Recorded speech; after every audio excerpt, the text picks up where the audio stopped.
Welcome back to Emplify, the podcast corollary to EB Medicine's emergency medicine practice. I'm Jeff Nusbaum, and I'm back with my co-host Nachi Gupta, and we'll be taking you through the September 2018 issue of Emergency Medicine Practice, Emergency Department Management of North American Snake Envenomations.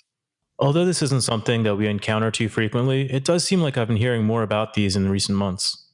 I actually flew someone just the other day because the local ED ran out of CroFab after an envenomation in Western PA. Yeah, this is definitely more than just a boards topic, and it's really important to know about these in rare circumstances. In terms of incidence, there are actually about 10,000 ED visits in the US for snake bites each year, and 1/3 of these involve venomous species. That's a good teaser. So let's start by recognizing this month's team. The two authors, Dr. Sheikh, a medical toxicologist, and Dr. Patrick Leffers, a PharmD and emergency medicine and clinical toxicology fellow. Both are at the University of Florida, Jacksonville, and they reviewed a total of 120 articles from 2006 through 2017, in addition to reviews from both Cochrane and Dare. And don't forget our peer reviewers this month, Dr. Daniel Sessions, a medical toxicologist working at the South Texas Poison Center, and our very own editor-in-chief, Dr. Nachi Gupta, who is also chair of the Department of Emergency Medicine at Mount Sinai in New York City. That's quite the team, but let's get back to the snakes. As some background, from 2006 to 2015, there were almost 66,000 reported snake exposures and 31 deaths from snake envenomations in the United States. Of course, this number likely underestimates the true total. And there are two key subfamilies of venomous snakes to be aware of. The Crotolinae, or pit vipers, which includes rattlesnakes, copperheads, and water moccasins, and the Elapidae, of which you really only need to know about the coral snake. And while those are the only two native snake subfamilies to be acutely aware of, don't forget that exotic snakes, which are shockingly popular pets, they can also cause significant morbidity and mortality. Oh, and one other quick note before we get into the epidemiology. Most of the recommendations this month come from expert opinion, as high-quality RCTs are obviously difficult. In addition, many of the studies were based in other countries, where the snakes, the antivenoms, and their availability, and the general healthcare systems are different from those that most of us work in. Unless we have listeners abroad. Do we have listeners abroad? Oh, we definitely do. But we're going to be a bit biased towards US envenomations today. In any case, venomous snake bites occur most frequently in men aged 18 to 49 during warmer months, with provoked bites occurring more frequently in the upper extremities and unprovoked bites in the lower extremities. In one study of Poison Center data from the last decade, nearly half of all victims of snake bites were victims of unknown type snakes. However, of those that were known, copperheads were the most common, while rattlesnakes caused the most fatalities, 19 of 31 in this dedicated dataset. In a separate study of snake bites in the early 2000s, 32% of exposures were from venomous snakes, and 59% of these resulted in admission. That's remarkably high. Snakebite severity depends on several key factors: the amount of venom, the composition of the venom, the body size of the bite victim, the victim's clothing, the size of the bite, comorbid conditions, and the timing and quality of medical care the victim receives. To be a bit more specific, first, the amount of venom will depend on the species of snake, with variations even occurring within the same species. Secondly, while there's a correlation between rattlesnake size and bite severity, there's much more at play. Some snakes can even vary the amount of venom based on threat risk, with defensive bites having different profiles than bites to strike prey. I found it pretty interesting that an estimated 10 to 25% of pit viper bites are considered dry bites, that is, ones in which no venom is actually released. Right, this is just one reason why all victims shouldn't immediately get antivenom, but we'll get there. We definitely will. As we already stated, venom composition varies greatly. Pit vipers produce a predominantly hemotoxic venom. Systemic effects include tachycardia, tachypnea, hypotension, nausea, vomiting, weakness, and diaphoresis. Neurotoxicity is rare and is usually due to interbreeding between species. While rattlesnake bites are associated with higher morbidity and mortality, the more common copperhead bites typically only cause local tissue effects. More serious systemic findings such as coagulopathy and respiratory failure have been reported too. So that's a solid background to get us started. Let's talk about individual snakes. Why don't you start with the Crotolinae family, aka the pit vipers? Sure, the Crotolinae include rattlesnakes, cottonmouths, also known as water moccasins, and copperheads. These make up the vast majority of reports to the poison centers. They can be identified by their heat-sensing pits located behind their nostrils, hence pit vipers. As a general rule, you can also identify the venomous snakes by their triangular or spade-like head, elliptical pupils, and hollow retractable fangs. Wait, let me get this straight. So you want me to walk up to the snake and ask to see if their fangs retract? Yeah, no thanks, buddy. Of course not. I'm just giving you some of the general principles here. In contrast, non-venomous pit vipers have rounded heads, round pupils, a double row of vertical scales, and they lack fangs. In terms of location, rattlesnakes are found in all states except Hawaii, and cottonmouths and copperheads are distributed mostly throughout the southeastern and southern states, with copperheads also extending further north, even into Massachusetts. Moving on to the Lapidae, there are 3 species of coral snakes, only 2 of which you need to know about: Macrurus fulvius fulvius, or the eastern coral snake, and Macrurus tenor, or the Texas coral snake.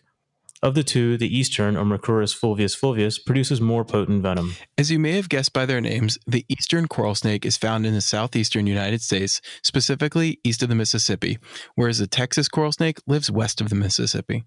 Venomous North American coral snakes can be recognized by the red and yellow bands around their bodies, whereas their non-venomous counterparts can be recognized by their characteristic black band between the red and yellow bands. I'm sure you've heard the popular mnemonic for this: red touch yellow, kill a fellow; red touch black, venom lack.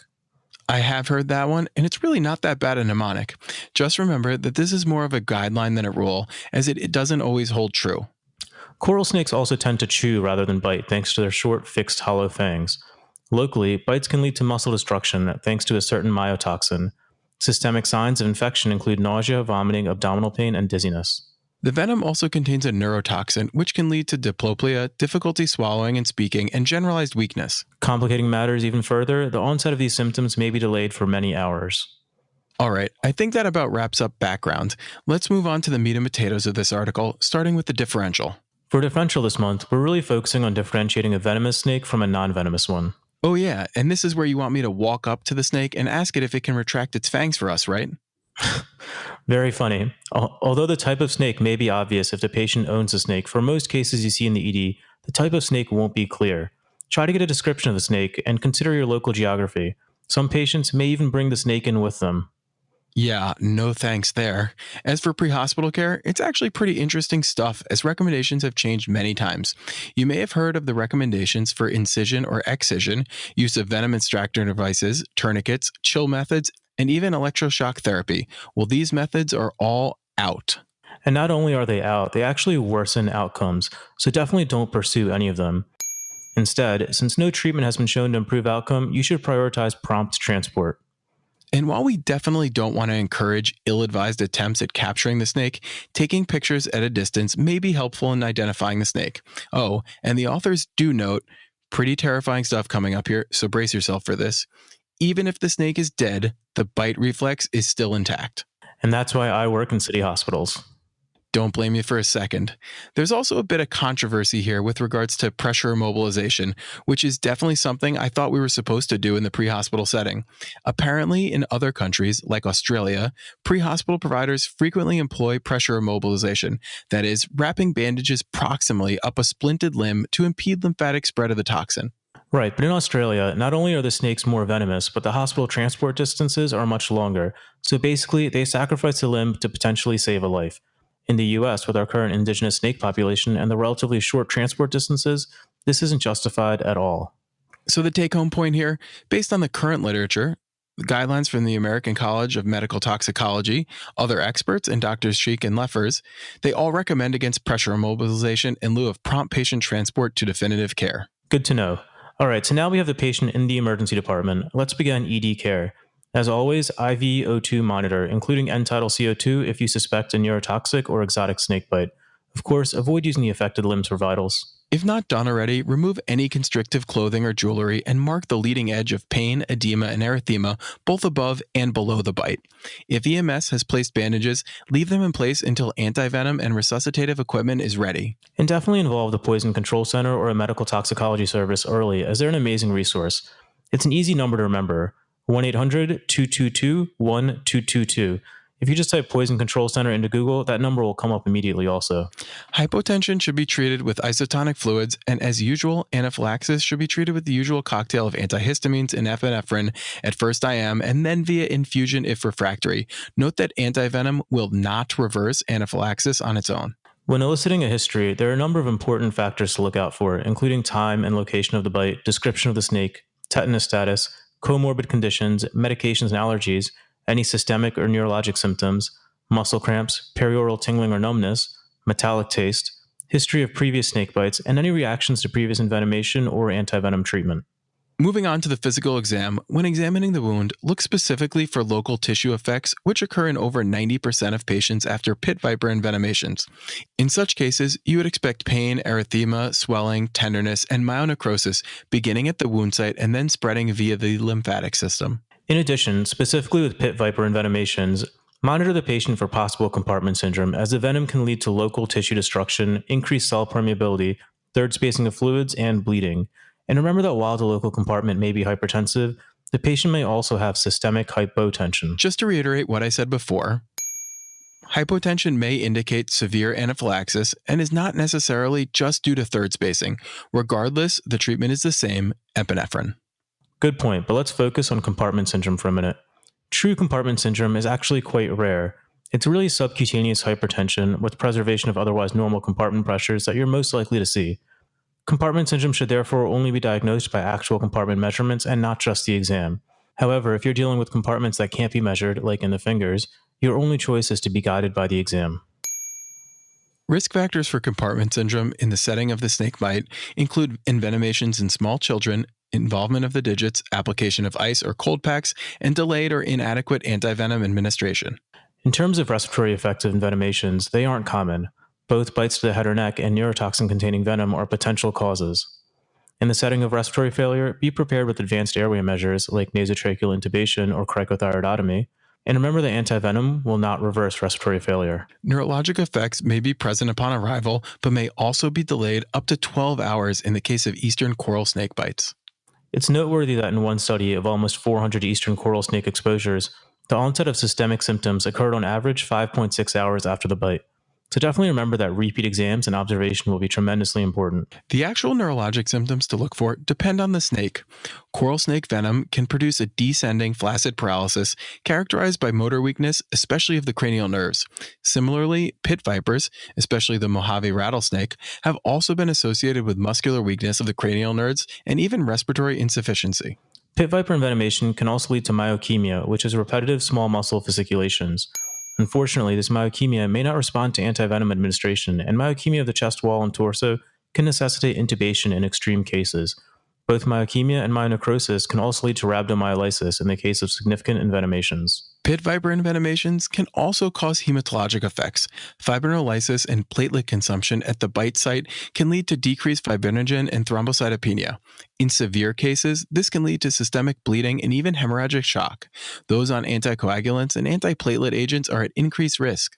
Dermal effects such as edema, ecchymosis, bullae, and bleeding are not uncommon, but up to 50% of coral snake bite victims may have none of these. And to round out this section, just be aware that rare effects such as osteonecrosis, ischemic stroke, massive PE, and septic shock have all been reported. Let's move on to diagnostic studies. Most patients require a CBC, coags, and a fibrinogen concentration. Those with systemic toxicity should also have their electrolytes, CPK, creatinine, glucose, and urine tested. And while the data is somewhat mixed, one study suggests that all patients with pit viper envenomations need their coags checked, not just those with severe symptoms, as in one series, nearly 90% of patients had miscoagulation abnormalities. The clinical consequences of these aren't clearly explained, so the authors don't make a specific recommendation. In terms of imaging, a chest x-ray should be obtained in those with respiratory symptoms, and ultrasound may even have an expanding role here for tracking edema, looking for fluid collections, and assessing deep muscle compartments and vascular flow. I feel like we should get some entry music for every ultrasound reference because it seems to make its way into just about every episode. What would it sound like? You bring this up every month. I'll look into something for a future episode. If any of our listeners have a suggestion, shoot us an email at emplify@ebmedicine.net. In terms of monitoring and observation, this is important. All patients with suspected pit viper envenomations should be observed for 8 to 12 hours, with the leading edge marked every 15 to 30 minutes. In addition, serial diagnostic testing may also be needed, as such changes will be used to guide treatment. In those with systemic symptoms, lab testing will be required every 4 to 6 hours prior to discharge. Before we move on to treatment, let me quickly mention grading. There's no universal grading system.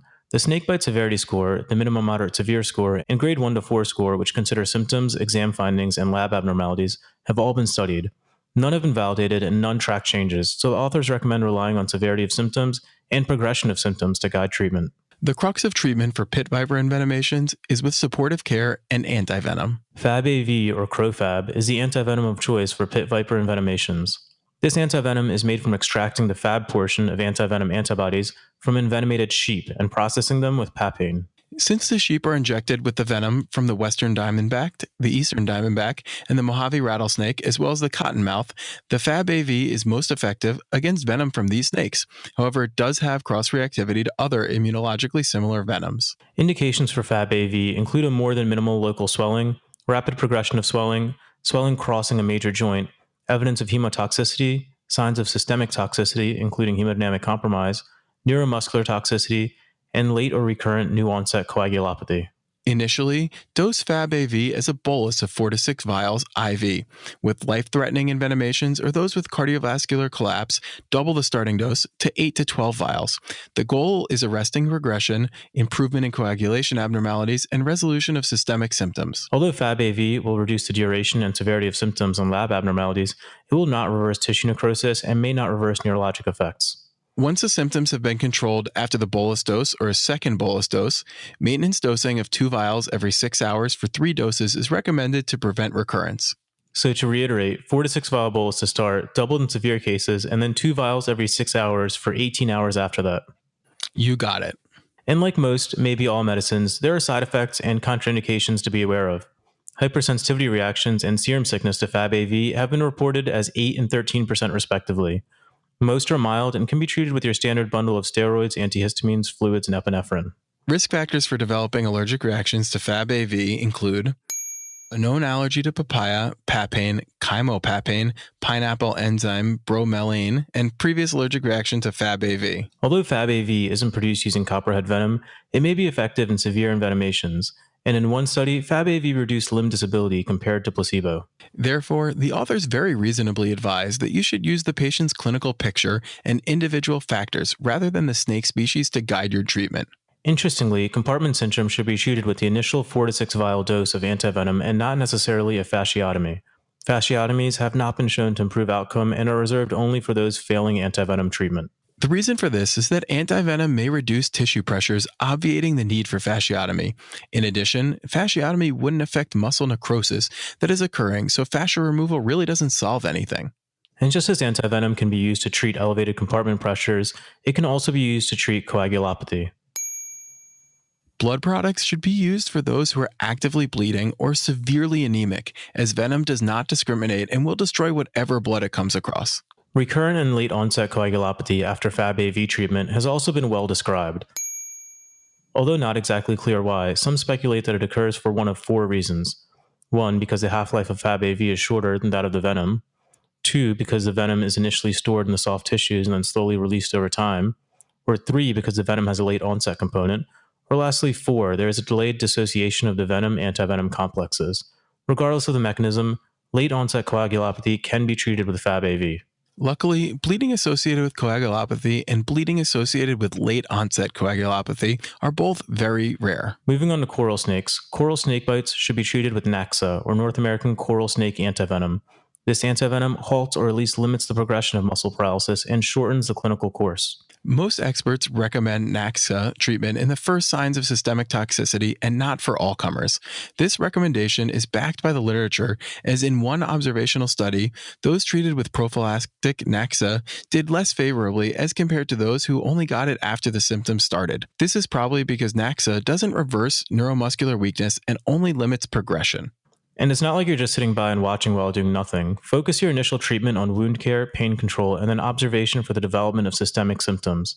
The exact length of observation will depend on the snake, but should be somewhere between 8 and 24 hours. And as for the dosing, the initial Naxa dose is 3 to 5 vials IV for both peds and adults, with a repeat dose if the initial symptoms don't improve. Side effects and adverse reactions occur somewhere between 8 and 11% of the time, with dermal reactions being the most common and anaphylactic being the most severe. There's also one last antivenom to be aware of, Coralmin, for coral snake envenomations. Coralmin is a polyclonal antivenom, FAB'2 coral snake antivenom, developed because the current lot of Naxa is technically expired, although the date has been extended numerous times. It's currently in a phase 3 trial, so keep your eyes out for that. Other non-antivenom treatments that have been tested include acetylcholinesterase inhibitors and trypsin at the bite site. Both should be considered experimental at this point, though. To wrap up the treatment section, let's talk exotic snakes. You may recall from the intro that these have a higher morbidity and mortality compared to our native snakes in the US. You'll have to rely on your local poison control center or toxicologist for advice, and you may even need to turn to the zoo or aquarium for antivenom if it exists at all. Patients with bites from exotic snakes should be monitored, likely in an ICU, for up to 24 hours, as toxicity from some venom may have a delayed onset of up to 20 hours. Scary stuff. Hopefully, the patient knows which type of exotic snake they own, and you don't have to sort through a million Google images to try to get to the bottom of this. Anyway, there are 3 special populations to discuss this month. First, as always, are the pregnant patients. The authors cite a 1.4% incidence of snake bites in pregnant patients.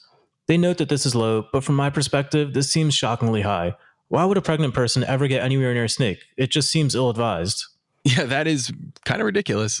But regardless, treatment is the same with antivenom as needed for all the same indications. With fetal demise rates as high as 30%, in addition to maternal monitoring, the fetus should also be monitored. That number may seem high, but keep in mind that that's from studies in other countries with more venomous snakes, so it's likely to be lower in the US. But the point remains that antivenom is generally recommended to be given if the mother has indications for treatment, as poor fetal outcome is tied directly to the severity of envenomation in the mother. Continuing right along, the next special population to discuss are pediatric patients.